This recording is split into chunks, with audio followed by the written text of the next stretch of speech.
Hello, welcome to a quick review of probability theory. So these are some concepts that we'll need when we're looking at the running time of stochastic algorithms, the first of which being quicksort, which is the next topic in this course.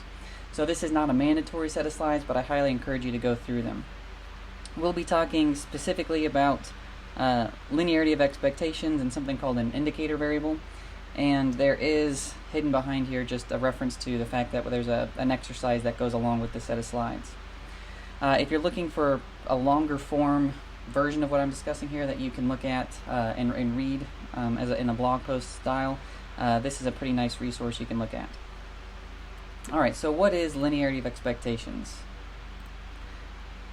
It's a property that says that the expected value of the sum of random variables is equal to the sum of their individual expected values, regardless of whether or not they are independent.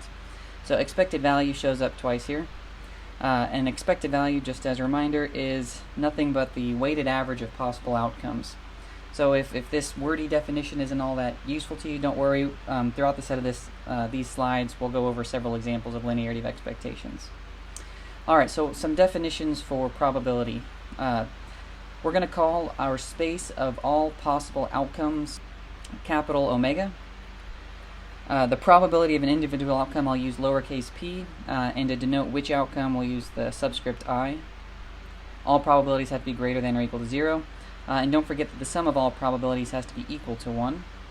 We're going to use x to denote our random variable throughout this set of slides and subsequent slides throughout the semester. And really, what is x? It's just a mapping, so some function going from our set of all possible outcomes to some real value. The expected value of x is just a weighted sum of the outcomes. So we have a random variable. What do we expect that random variable to be? So you can think of it as sort of the weighted average. We'll let xi denote the values of a single possible outcome. So xi corresponds with pi. So our equation for expected value is the expected value of x is nothing but summing over all possible outcomes, the product of each value multiplied by its probability. So that's why I say it's a weighted sum. So let's look at a first example here. What is the expected value for a single die roll? Well, our possible outcomes are each side of the die, so you could have a 1, 2, 3, 4, 5, or 6. The probability for each one of those outcomes is 1 over 6. The sum of all those probabilities is 6 times 1 over 6 is equal to 1.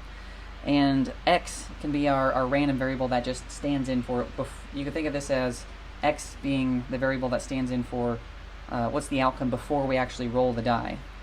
Well, when we haven't rolled the die yet, we don't know what it is, but we can compute an expected value, which is each individual outcome multiplied by their probabilities. So we'll have 1 times a sixth, 2 times a sixth, all the way up through 6 times a sixth. And what you end up with when you multiply those together is 3.5.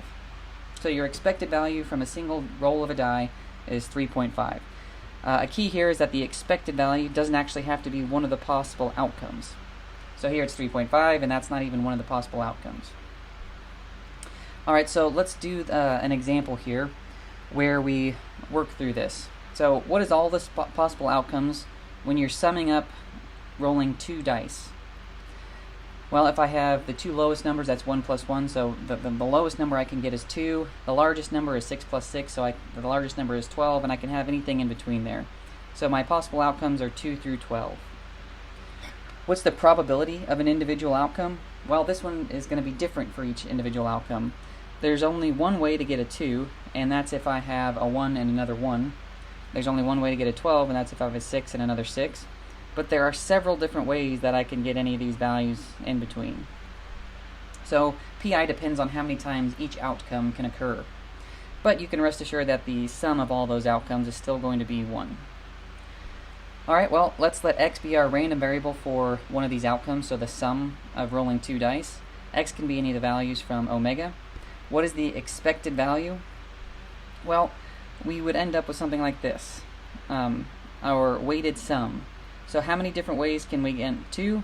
Just one way. So 1 out of 36 possibilities when you roll 2 dice. So when you roll the first die, you have 6 possibilities. You multiply that by the 6 possibilities from the second die, and you have 36 possible combinations.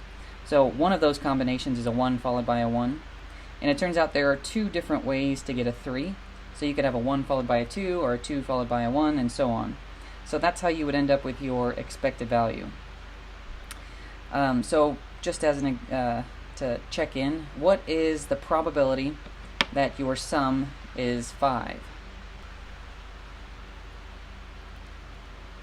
Well, the sum of 5 shows up in 4 different spots here. So this table shows you all possible outcomes. So here's my first die, here's my second die, and here are all the combinations of those two. And 5 shows up twice out of 36.